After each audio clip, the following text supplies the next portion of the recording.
Hey Bulldogs, it's Mrs. Mordue here, missing you all. I had my students vote today for what book I should read, and they chose The Day the Crayons Quit by Drew Daywalt and illustrated by Oliver Jeffers. The Day the Crayons Quit. One day in class, Duncan went to take out his crayons and found a stack of letters with his name on them.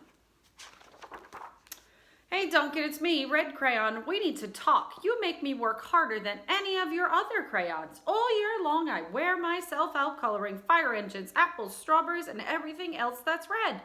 I even work on holidays. I have to color all the Santas at Christmas and all the hearts on Valentine's Day. I need a rest. Your overworked friend, Red Crayon. Dear Duncan, all right, listen. I love that I'm your favorite crayon for grapes, dragons, and wizards hats, but it makes me crazy that so much of my gorgeous color goes outside the lines. If you don't start coloring inside the lines soon, I am going to completely lose it. Your very neat friend, Purple Crayon. Dear Duncan, I'm tired of being called light brown or dark tan because I am neither. I am beige and I am proud. I am also tired of being second place to Mr. Brown Crayon. It's not fair that Brown gets all of the bears, ponies, and puppies while the only thing I get are turkey dinners, if I'm lucky, and wheat. And let's be honest, when was the last time you saw a kid excited about coloring wheat? Your beige friend, Beige Crayon. Duncan, Gray Crayon here. You're killing me. I know you love elephants, and I know that elephants are gray, but that's a lot of space to color in all by myself. And don't even get me started on your rhinos, hippos, and humpback whales. You know how tired I am after handling all of those things. Such big animals. Baby penguins are gray, you know. So are very tiny rocks, pebbles. How about one of those once in a while to give me a break? Your very tired friend, Gray Crayon. Dear Duncan, you color with me, but why? Most of the time, I'm the same color as the page you are using me on, white. If I didn't have a black outline, you wouldn't even know I was there. I'm not even in the rainbow. I'm only used to color snow or to fill in the empty space between other things. And it leaves me feeling, well, empty. We need to talk. Your empty friend, White Crayon. Hi, Duncan. I hate being used to draw the outline of things that are colored in by other colors, all which make me think they're brighter than me. It's not fair when you use me to draw a nice beach ball and then fill in the colors of the ball with all the other crayons. How about a black beach ball sometimes? Is that too much to ask? Your friend, Black Crayon. Dear Duncan, as Green Crayon, I am writing for two reasons. One is to say that I like my work. Loads of crocodiles, trees, dinosaurs, and frogs. I have no problems. And wish to congratulate you on a very successful coloring things green career so far.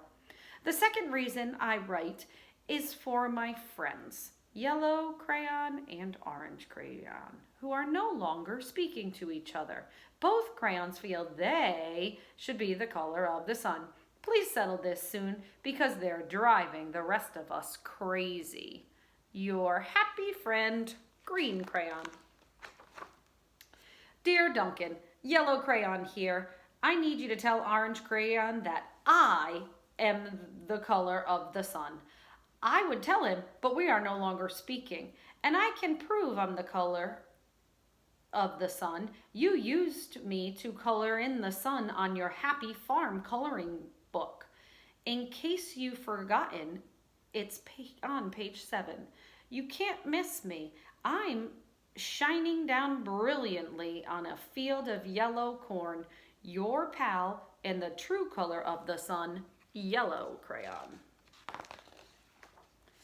Dear Duncan, I see yellow crayon has already talked to you, the big whiner. Anyway, could you please tell Mr. Tattletale that he is not the color of the sun? I would, but we are no longer speaking.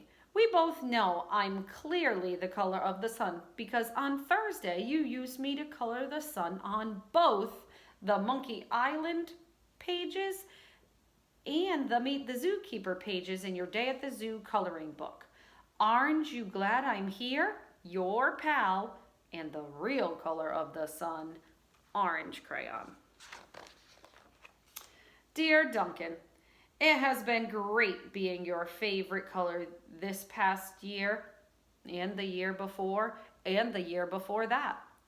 I have really enjoyed all of those oceans, lakes, rivers, raindrops, rain clouds, and clear skies.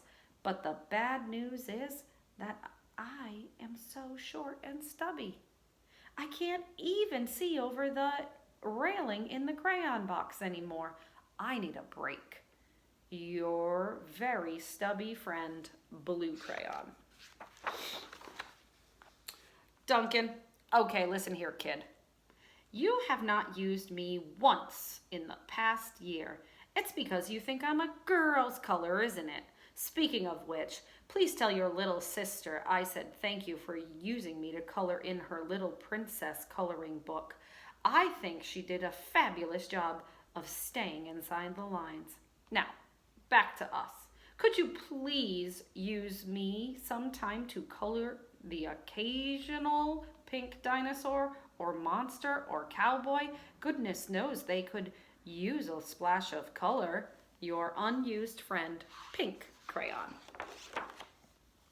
Hey Duncan, it's me, Peach Crayon. Why did you peel off my paper? Now I'm naked and too embarrassed to leave the crayon box. I don't even have any underwear. How would you like to go to school naked? I need some clothes. Help! Your naked friend, Peach Crayon. Well, poor Duncan just wanted to color, and of course he wanted his crayons to be happy, and that gave him an idea. When Duncan showed his teacher his new picture, she gave him an A for coloring. And an A+ for creativity. Well, Bulldogs, thanks for reading with me tonight. I hope you're all getting a chance to use your creativity.